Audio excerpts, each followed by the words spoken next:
Olá, bom dia. Meu nome é Heitor Faria. Esse vídeo aqui ele é referente à apresentação do trabalho no mestrado profissional 2016 da UNB, do professor Romeu, disciplina de mineração. E hoje a gente está aqui para apresentar esse trabalho. Eu estou fora de minha casa, então eu peço desculpas por qualquer problema em relativo ao áudio. Eu estou sem headset, um microfone aqui próprio para estar gravando. E vamos ver se a gente consegue fazer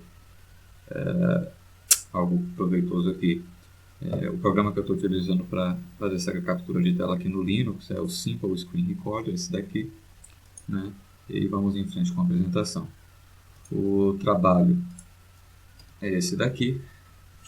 Bacula Backup Software Data Mining for Storage Growth Prediction, né?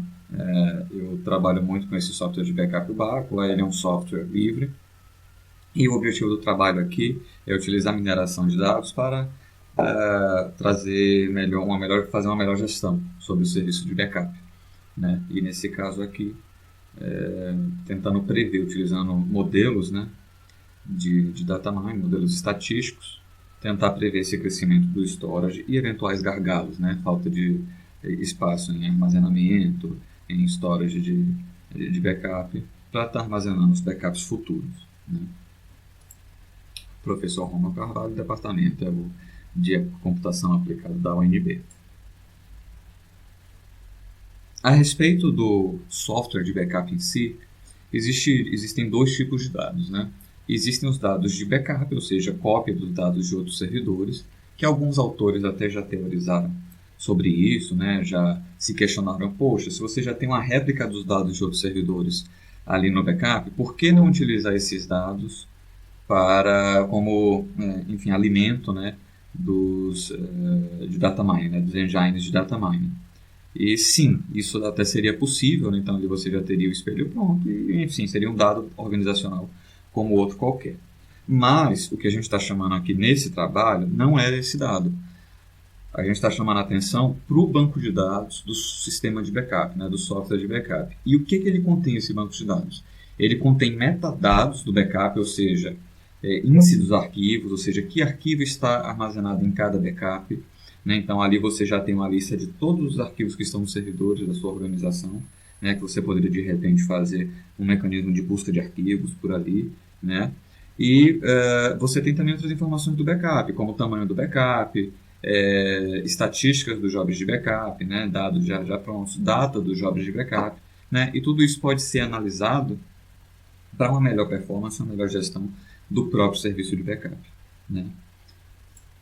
Então, esse daqui é mais ou menos o diagrama de comunicações do software Bacula, né? Você tem um servidor de backup, você tem os clientes, né, de backup que são instalados nos servidores de onde você vai extrair o backup, e você tem o serviço de armazenamento, o storage. O que a gente quer medir aqui é justamente o crescimento dos backups que ficam armazenados aqui nesse storage, que poderia ser um storage de fitas magnéticas, mas no caso aí a gente vai simular de um storage de discos mesmo, né, que tem a capacidade limitada, né? E o banco de dados que a gente vai fazer o data mining é esse daqui, é o banco de dados que suporta a operação do software de backup, né? Então, tudo que é guardado aqui no backup, todo arquivo que vai para o meu backup, ele tem um índice aqui nesse banco de dados, tá certo? E outras informações do próprio backup, tempos de retenção do backup, enfim, propriedades dessa cópia de segurança.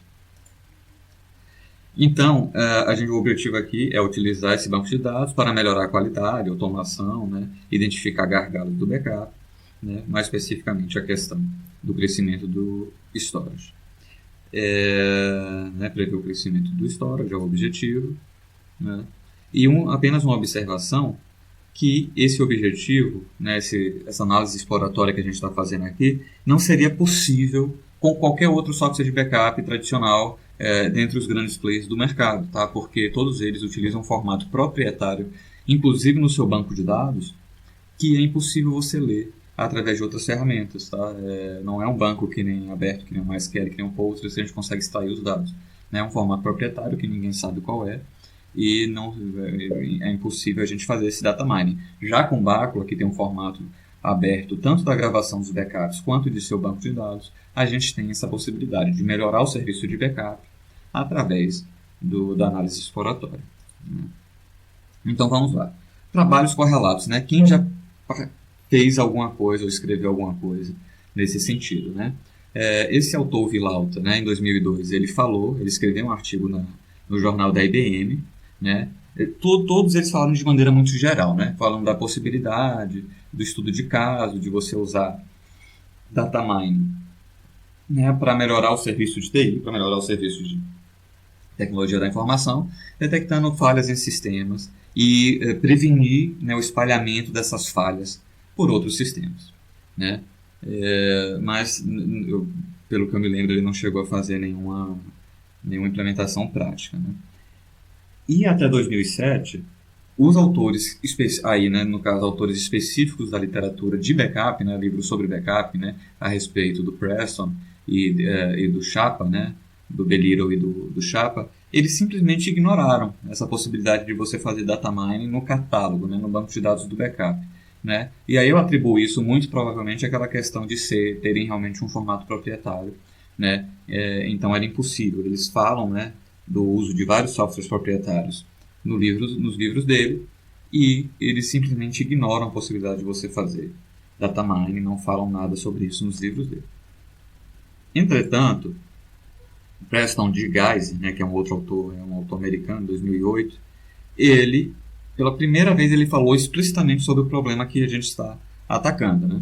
Ele disse, né, que um software de backup precisaria ter ou fornecer a possibilidade de você fazer um data mining em seu banco de dados, né? Então, o serviço de backup seria, se não houvesse essa possibilidade, ele estaria estagnado, o software de backup, né? E que ele deveria constituir ali um framework dentro da organização e nunca estar isolado, né? Nunca ser um monólito ali dentro da organização. Então, ele coloca como requisito, inclusive, se você quer adotar um software de backup dentro da sua organização, dado essa importância desse trabalho.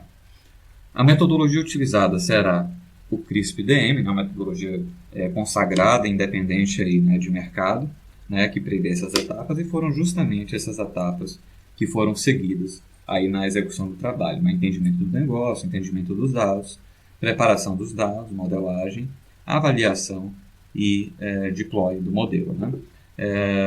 Esse modelo, essas etapas, lógico que nessas setas que vêm e voltam são propositais, né? Elas acontecem justamente porque não são estanques, né? Esse espaço às vezes acontece de você ir e voltar um pouquinho, mas especificamente nesse trabalho foi bem isso que aconteceu, inclusive é como está dividido aqui a apresentação. Tá? Entendimento dos dados, né? O Bacula suporta tanto Postgres quanto MySQL. No meu caso, aqui nos meus ambientes eu estava com MySQL. Eu tinha um banco de dados de testes, né? E depois eu fiz a validação, né? O deploy em uma outra base de produção que eu adquiri, né? Que me foi doado, tá?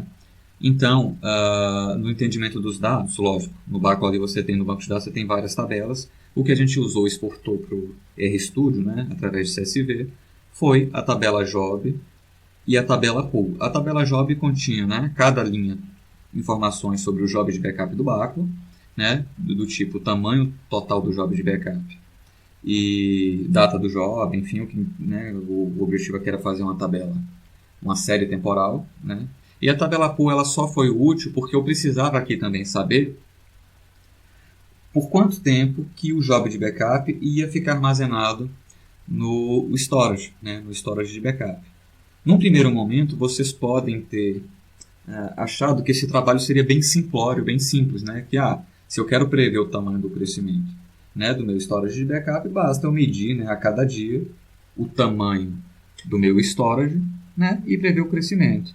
Só que não é tão simples assim, né? Porque eu já sei, por exemplo, o job de backup ele tem retenção, né, que é o tempo que ele fica guardado no storage. Então, se eu já tenho essa informação, se eu já sei que daqui a um mês ele vai sair do meu storage, né, ele vai ser subtraído, ele vai poder ser descartado aquela informação do meu storage, por que eu já não uso isso para melhorar minha predição, né, já que já é uma informação relevante, né, tentar aprimorar minha predição, né? Se um job, né, ele vai ter retenção de 1 ano, ou seja, aqueles jobs que eu estou fazendo mensalmente, eu vou guardar ele por 1 ano. Por que não usar essa informação já para prever, né, daqui a 1 ano, daqui a 2 anos, o crescimento desse storage, né? Então foi isso que a gente fez. A gente somou cumulativamente, né, os jobs de backup e subtraiu, se a data, né, já tiver passado do seu tempo de retenção, ela é subtraída do storage. Então não é algo tão simplório. Esse aqui foi o modelo, né, que a gente utilizou, né, o algoritmo que eu utilizei para estar convertendo a massa de dados ali em série temporal, né? Então a gente fez, né, eu no caso com a ajuda do Roberto Mourão, que me ajudou bastante, a gente fez aqui um algoritmo que pegava a data inicial, né, o dia e a semana inicial da primeira observação, né, lá da base do backup, para montar a série temporal. E qual a importância disso? A importância disso é que esse algoritmo se tornar genérico, né? Eu poder aplicar esse modelo aqui para qualquer banco de dados. Então ele afere, quando foi o primeiro backup feito nessa base de dados? Foi na semana XPTO do ano XPTO. Né? E aí ele já gera a série temporal de acordo com isso. Né?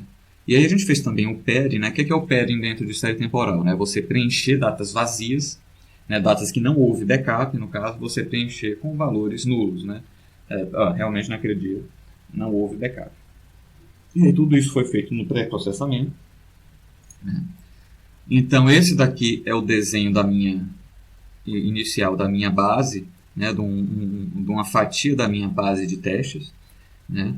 Então aqui são as semanas no eixo X. E aqui você tem a quantidade, o tamanho dela em gigabytes. Isso foi um trabalho que eu fiz também, foi converter, já que o tamanho do storage, né, o tamanho dos jogos de backup estava em bytes, a gente converteu para gigabytes, né, para facilitar. Então aqui é um pedaço de aproximadamente 60% da minha base de teste, né, que é para eu poder prever, analisar o melhor modelo e depois validar com um pedaço um pouquinho maior dela, né? Então aqui essa base aqui na semana 32 estava com um tamanho de 32 GB, ou desculpa, de 10.14 GB aqui na última observação, tá? Mais ou menos foi assim que a gente avaliou os modelos, tá? A gente fez aqui com 180 observações, já que a frequência ali era, enfim, 180 observações ia dar mais ou menos 6 meses aqui para a gente ter uma noção de como ia se comportar os diferentes modelos testados, né? E a gente pegou também os últimos valores da média, né? Com um intervalo de previsão de 80% e um intervalo de 95%. Então, de cada modelo testado, a gente pegou essas informações. Então, primeiro foi o Holly Winters, tá? Foi o primeiro testado. E aí a gente vê que ele se comporta na forma de um feixe de luz. Né? Ele abre bastante aqui os intervalos de previsão e ele preveu aqui um crescimento, né, discreto em relação ao storage, né? Ou seja, ele não foi muito afetado por essa escadinha inicial. Né? Ele cresceu meio que constante seguindo essa última tendência aqui, e o que a gente achou bem interessante em relação ao backup, né? Ou seja, ele é mais adaptável à questão da mudança de tendência. Né? Ele ignorou isso daqui, que foi um fato pontual. Aqui provavelmente o início do job de backup, né? Não tinha nenhum backup antes, então realmente o início ele tende a ser mais acentuado o crescimento do storage, né? E depois ele estabilizou. Então pareceu bem interessante o Roll to Winters, né? E ele tem um intervalo de previsão aqui bem elevado, ou seja, o que é uma coisa boa porque a gente tem menos chance de errar na hora de fazer o deploy. Né? Então ele é bem tolerante com o crescimento aqui para mais ou para menos, né? E a gente não se compromete tanto. O Roll to Winters é um modelo exponencial, né? E aí, lógico, tem todo modelo matemático que prevê ele, e o ETS é outro modelo famoso matemático que também é exponencial, mas ele utiliza uma outra metodologia. O gráfico não ficou uma resolução muito boa, mas o ETS ele ficou bem estável, ele crescia, entrou meio que num loop aqui, e ficou bem estável o crescimento dele, e ficou muito próximo dos 10 GB iniciais. Então esse modelo aqui não foi muito feliz nessa previsão, a gente achou que não condiziria com a realidade. Tá? O ARIMA ele foi bem agressivo, né? É outro modelo. Ele foi bem agressivo aqui na previsão de crescimento. Esse aqui é o ARIMA gerado, na previsão autogerada. E ele, ao contrário do Roll to Winters, ele foi bem influenciado por essa tendência da escadinha inicial, que a gente entende que é um fato isolado, né? Que não só acontece mesmo no início do sistema de backup, né? Então, apesar de ser bem feito, a gente achou que ele seria menos tolerante às mudanças, né, de tendência no job de backup, que podem sempre acontecer, né? Às vezes chegam novos servidores, uma demanda não planejada, e você precisa incluir, precisa estar inserindo, começando a fazer backup desses sistemas, né? Então, esse aqui ele é um pouco menos adaptativo, né? Foi a percepção que a gente teve.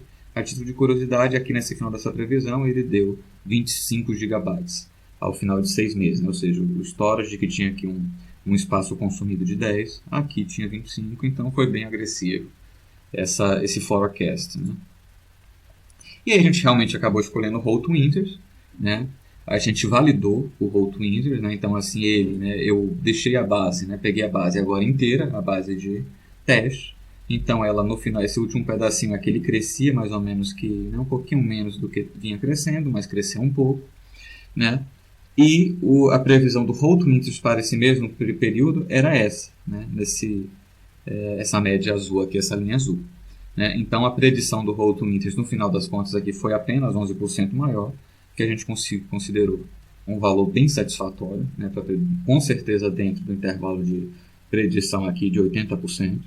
Tá? Então, muito satisfatório, 89%, né, de acerto praticamente, né? Então, o resultado foi bem satisfatório. E daí a gente fez o mesmo, né, fizemos o deploy do modelo em uma base de produção. Essa base de produção tinha uma característica totalmente diferente, e aí a gente não tem como prever, porque vai de como o administrador, né, configura os backups dele, os jobs de trabalho dele. E a gente pegou uma base aqui, 60% da base, né, de produção, e fez essa previsão. E ela crescia assim, né, de acordo com o Roll to Winters. E o dado real está aqui à direita, né, e ela crescia assim. Então, aqui nesse caso, a gente teve uma predição 18% maior. Ou seja, nossa predição, o valor foi 18% maior do que realmente aconteceu com essa base.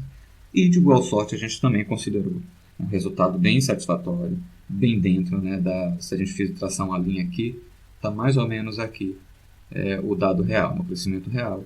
Então foi muito próximo mesmo, né, da média da predição e com certeza dentro do intervalo de 80% de previsão. Desculpa por isso. Um estudo de Hindman, né, desse pesquisador, ele informa que essas previsões elas são muito pouco precisas, né, que elas só conseguem chegar ser corretas entre 71% e 87% dos casos, né? Então a gente entende que nosso trabalho realmente obteve sucesso, né, na escolha do modelo Roll to Winters, que seria, né, o mais indicado para esse tipo de crescimento do storage, né, mais adaptativo, mais dinâmico. E ele foi capaz de prever o crescimento do storage, né, sempre dentro do intervalo de 80%. Ou seja, né, que o modelo foi válido, né, tanto para o banco de dados de teste quanto para o banco de dados de previsão, né? E aí, apenas com observação, eu encerrei o trabalho dizendo que as equipes de TI, né, de administração, normalmente elas precisam lidar, né, com demandas não planejadas, né, que chegam intempestivamente e que realmente, né, mesmo com toda essa previsão, com todo esse modelo bem pesquisado, bem implementado, que nada, né, será capaz de prever essas demandas extraordinárias, né? Então, realmente é uma estimativa, né, mas que não tem como realmente, não é um exercício de futurologia, né? Bom, gente, então é isso. Foi um prazer estar aqui com vocês. Esse é meu e-mail, heitor@bacula.com.br. Eu trabalho muito, se vocês precisam de software de backup, falem comigo, né, em suas empresas, em suas instituições. O Bacula tem a versão livre e outra Enterprise, né, e eu terei o maior prazer em estar ajudando a empresa de vocês a implementar políticas, né, e sistemas de backup. Um grande abraço, fiquem com Deus.